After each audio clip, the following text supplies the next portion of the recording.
What is going on? Welcome to a new series I'm calling State of the Game that I will hopefully drop once a month just to recap what Fall Guys has been up to and to give my takes on the matter. Here's the rundown of what I'll be talking about today briefly, and timestamps will be in the pinned comment as always. Let's get started.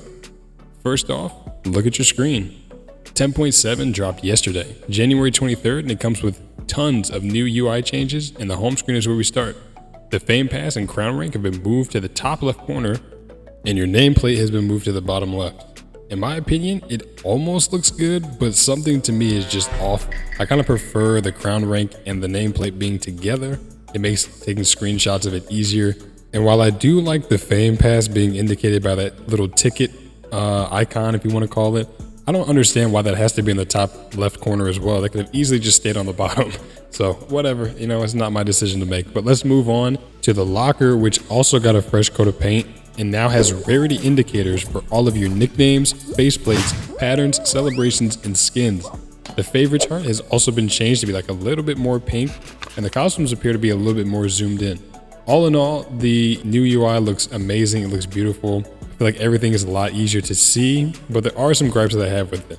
You've done all this work to make the locker look beautiful and to make the rarities more visible, but there's still no way to search or sort for things. So as much as I love what you've done here, I feel like you've missed an opportunity to give us the ability to sort by rarity so we can see just how many uncommon or, rare or legendary things that we have in our locker. But I'm sure that that feature will come eventually. I hope so. Okay. Let's move on to some of the creative changes. Biggest notable creative change is the space background, and it looks beautiful. It's not exactly the same as the one in SS2, but in my opinion, it looks just as good. Nice. We have all the new shapes that were leaked a few weeks back, as well as scaling for those shapes. And we also have scaling for movable objects now. So pendulums, spinning plates, fans, and a whole bunch more. And I don't think this is what they meant by object physics, but it is cool to see that they added this because this was a much needed change as well. We've also got stickers that can be helped to guide players toward a certain direction or just be used as decoration, which is also nice. And I think this might be what they meant by creative customization options. So that's pretty cool. One thing that was definitely on the roadmap, and no questions about it, was likes and tagging. Now we have a tags feature. You can choose 2 tags for your level in the settings. And if your level makes it onto the discovery page, you will see those 2 tags that you chose right there beneath the player count. So we can cross off half of this part of the roadmap, which is pretty nice. Last 10.7 change I want to mention is that when you finish a round, you will now see the amount of fame that you get underneath the badges under the show summary. The only issue is there's a cloud in the way and they used white text. What the f were they thinking? I'm sure they'll figure this out eventually, but can we get a drop, Shadow Man? What's going on? MT, you're better than this. Anyway, let's move on. Fame Pass 8 is here. The Scales and Tails Fame Pass, animal and jungle themed. I really do like it. It's not my favorite one that they've dropped, but I do like it. Let's take a look at No Monkey Business, which you get at level 3. Now, I love the celebration, but not that extra arch in the background that was in the preview when this first came out. And maybe they saw Dubtoshi's tweet because it has been fixed since then and is no longer a problem. But let's move on to some of these emotes. 4 new emotes, of course, all animal themed. Here they are. I'm glad they put Leapfrog at level 37 because it's definitely the best emote out of the 4. But just to talk about the Fame Pass 8 a little bit before I get into the skins, it's still 160 tiers. We're going to be grinding up that hill as much as we can. I actually put out a poll that said how many tiers should be in the Fall Guys Fame Pass. Most people said 100 to 120, and I completely agree. I think 120 is the absolute max that it should be, but looking at this, we have 6 new skins, 8 new variants, and 1.5 new skin accessories. Here they all are, starting with the Gorilla Peel and its variants. And here we have the Giraffe and its rainbow variant. Moving on to the Tiger, its white and gold stripes variant. Next we have a skin that doesn't have a variant. It's called Masterful Morphle. It's a chameleon that just takes on the color that you're wearing. This is definitely my favorite skin. Then we have Snaky Snack and a Noodle Noms variant that has the same properties as that chameleon. And last but not least, we have the Lion skin that is your golden variant at the very, very end at 160 tiers.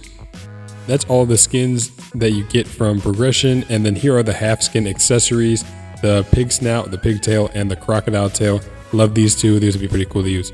So let's move on. Let's talk about Casual Rumble a little bit. As the name suggests, it's meant for casual players. It was dropped on January 16th. It's a show where everyone can qualify as long as the objective is met, which is usually just a timer. What's interesting to know is that they've used all easy rounds, or rounds that they consider to be easier for newer or casual players. So you won't find things like Big Fans or Slime Scraper or Fall Mountain, because they want to make sure that everyone has a chance to win and that most people are going to qualify every single time. In most shows, the qualification percent for most race rounds is about 50 to 70% will be moving on. That's obviously been bumped up to 100 to accommodate for allowing multiple players to win. Basically, it's a 3-round show where everyone has a chance to make the final, and the goal is to time out. So it's a nice place to chill, just get some practice in, and it's great for people who are newer to the game, great for casual players who just want to mess around without having a marvelous person destroy their hopes and dreams on, round 1 or whatever. But, I'm glad that Mediatonic is experimenting with ways to get more casual players to play the game, because those are the players that grow games exponentially.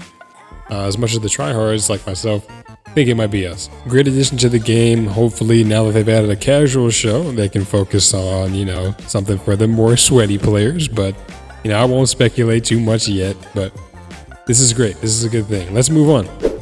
Creative levels are back in solo show, but they're actually good. We got 2 new creative levels in solos. They use all the new features, overlapping, all that good stuff. Ruta in the Selva by Ala Revenant and Rotation Station by Damontel. I gotta say, they absolutely killed the Unity vibe. They're very, very well decorated. They flow well. You know exactly what you're supposed to do. You're never confused. Well-placed checkpoints. That means that you're not out of the race just by missing one jump or something like that. So they've done a great job in that regard. They fit very well into the filler category of rounds, which is like a round 2 or round 3 in solo show. And that's usually where you'll find them. And this is exactly what I was talking about when I made my video, should creative levels stay out of solo show? The final verdict was no. It's not that creative levels are the problem in solo show. The problem is the quality of the levels, and these 2 levels completely rectify the situation. So hats off to Isla Revenant and Damontel. When you have people like Teratake doing speed runs like this on your level, like, look at this. What is this? What am I looking at? That's insane.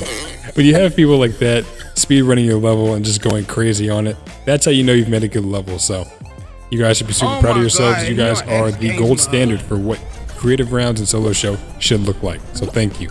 In other news, we have skill-based matchmaking in squads now, which means that duos is the only mode with no skill-based matchmaking. Now, as much as people thought this might help get better teammates, more and more people that I'm talking to have said that they can't notice a difference and that they still get teammates who are not very good. So let me know in the comments if this is helping you guys out if you play squads. I usually play solo, so to be honest, I wouldn't know.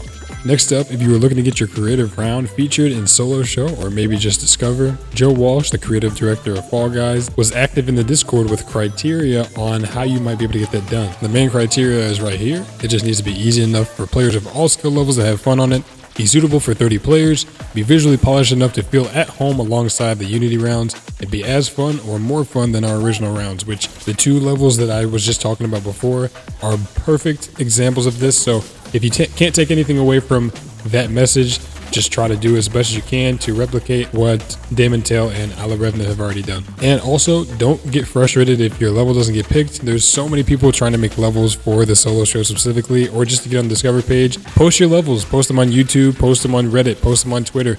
If it's good enough, people will find them and people will talk about them, I promise. So don't give up, don't get discouraged, and best of luck on getting your levels featured in whatever way you can. The last thing I want to mention is that Bounty Bean Time has been brought back as of 10.7, and it has 6 new rounds in its round pool. Here's the updated round pool for you. So if you like Bounty Bean Time, but you were getting sick of the same old levels, that should be fixed for at least a while. And this thing also has the refresh icon on it, similar to Unexplored Adventures and Squad Scramble. So maybe in the future, there'll be more levels added to the round pool, maybe by the Fall Guys team, maybe by one of you guys watching or someone in the community. So golden opportunity to try to make one of these levels that is good enough to be in this show. But that is the state of the game. First episode. That's all I got for you guys. Thanks for watching. Peace out.